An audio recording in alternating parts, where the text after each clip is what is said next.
कि जब उन्होंने अपना आंखें खोला लीला दिखाने के लिए तो कुछ बूंदें गिर गई।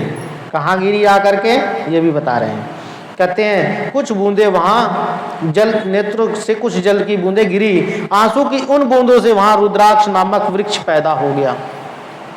जो आंसू की बूंदें गिरी वहाँ से रुद्राक्ष नामक एक वृक्ष पैदा हो गया, यानी पेड़ हो गया।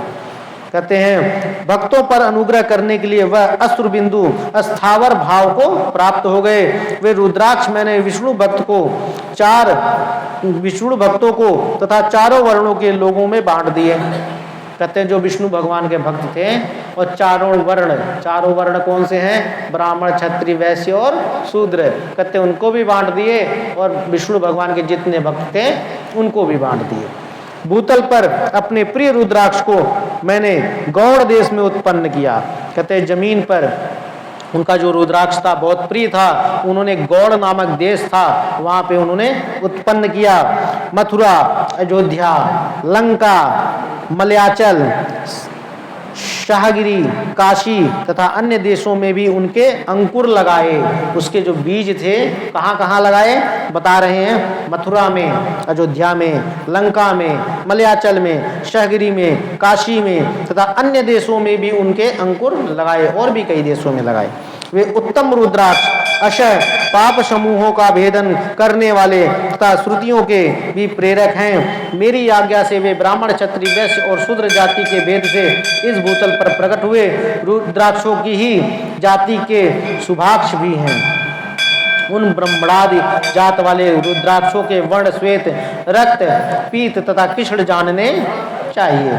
मनुष्यों को चाहिए कि वे क्रमशः वर्ण के अनुसार अपनी जाति का ही रुद्राक्ष धारण करें।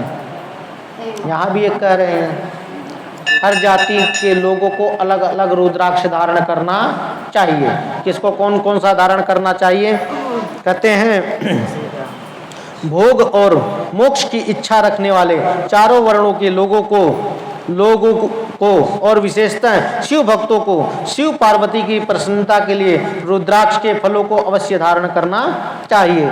आंवले के फल के बराबर, आंवले का फल कितना बड़ा होता है, इतना बड़ा, आंवले के फल के बराबर जो रुद्राक्ष हो वह श्रेष्ठ बताया गया है। जितना बड़ा रुद्राक्ष होगा उतना श्रेष्ठ होगा, जितना छोटा होगा उतना कम श्रेष्ठ होगा। ऐसा नहीं कि श्रेष्ठ नहीं है, वो भी श्रेष्ठ है लेकिन कम है। कहते हैं कैटेगरी होती है ना, A category, B category, C category, D category, तो ऐसे कैटेगरी बनी हुई है। तो कहते हैं जो आंवले के बराबर का रुद्राक्ष है वो ए कैटेगरी से भी सुपर कैटेगरी है, श्रेष्ठ है। कहते हैं जो बेर के फल के बराबर हो, बेर इतना बड़ा होता है, जो बेर के फल के बराबर हो उसे मध्यम श्रेणी का कहा गया है।